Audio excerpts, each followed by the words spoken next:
applause to Cathleen Williams. Come on, break energy level up.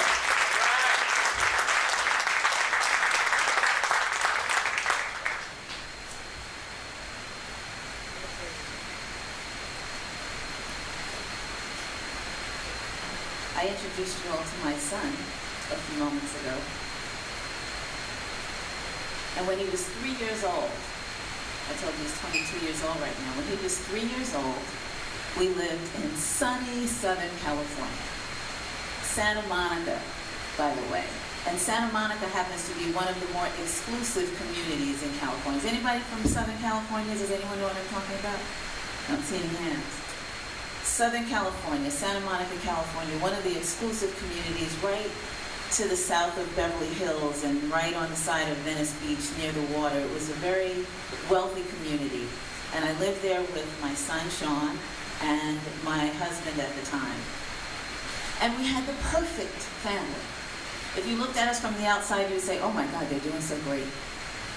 My ex-husband had a fabulous job, I had a job, my son is adorable, and we live in this community, and everybody's so beautiful, and we're walking around with all the beautiful people, and everything looked great.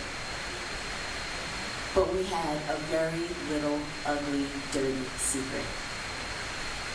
Our marriage was falling apart.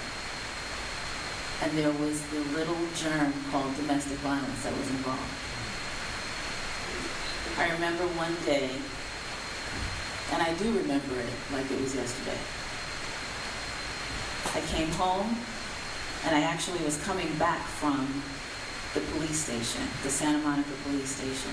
And when I went there that morning, I went there to speak to an officer, to tell them, look, I'm afraid to go home. I'm scared to go home because he's already been threatening to hit me. It hadn't happened yet, but I was concerned. And I wanted to know if there was something that they could do. Protect me. I'm asking you, please help me. I don't want to go back there. And they said, well, ma'am, has he hit you? No, he hasn't hit me. Well, did he slap you? Did he punch you? Well, he's done some little things, but do you have any proof? Have you called the police before? Yes, but there was nothing that happened, so, well, sorry, we can't help you. You're just going to have to go back. And when he hits you, then you call.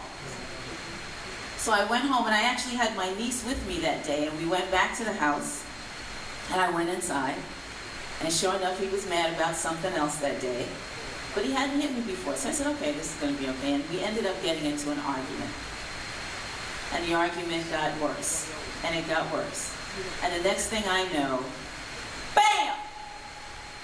My head hit the wall, I slid down to the bottom. He leaped over me to run downstairs and grab the extension downstairs before my niece, who was running to the telephone in the bedroom to grab it and call 911. Before she could make the call, if he grabbed the phone, this is back in the day, y'all, when we had corded phones. Anybody with me?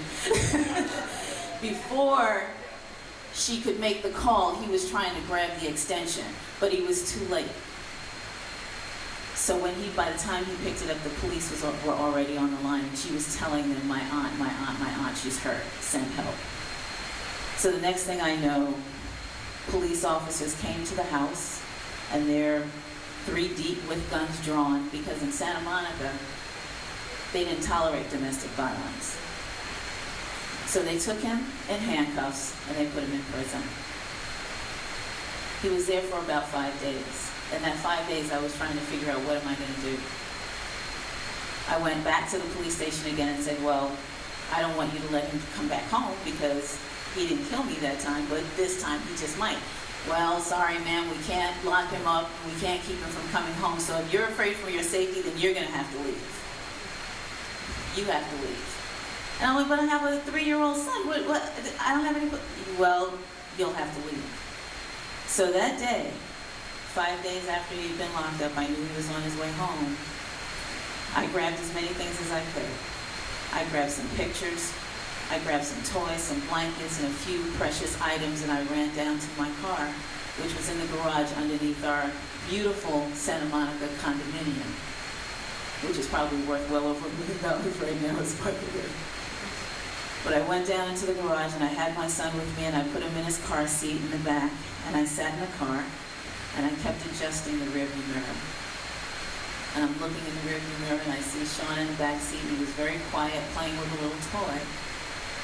And as I looked at him, When I looked in the mirror, it was as though I was trying to forget the past that was in that mirror there. And I thought to myself, as I tried to figure out where I was going to go, oh my God, I'm homeless. I'm homeless. How did I get here? What am I going to do now? All the statistics, everything that they've ever said about single women with children coming out of domestic violence situations. Oh yeah, if you've had a child witness some domestic violence, and he was only 3 years old, but how many of you know that 3-year-olds can remember things? It can be emblazoned in their mind, and they remember exactly what happened.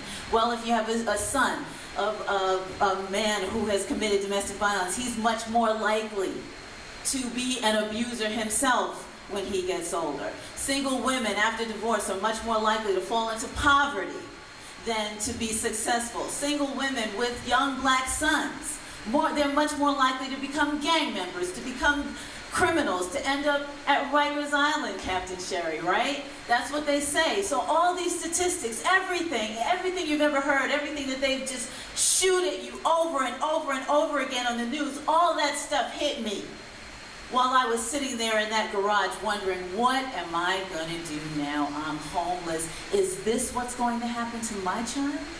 Is that what's going to happen to me now? Am I a statistic? Will my son be a statistic?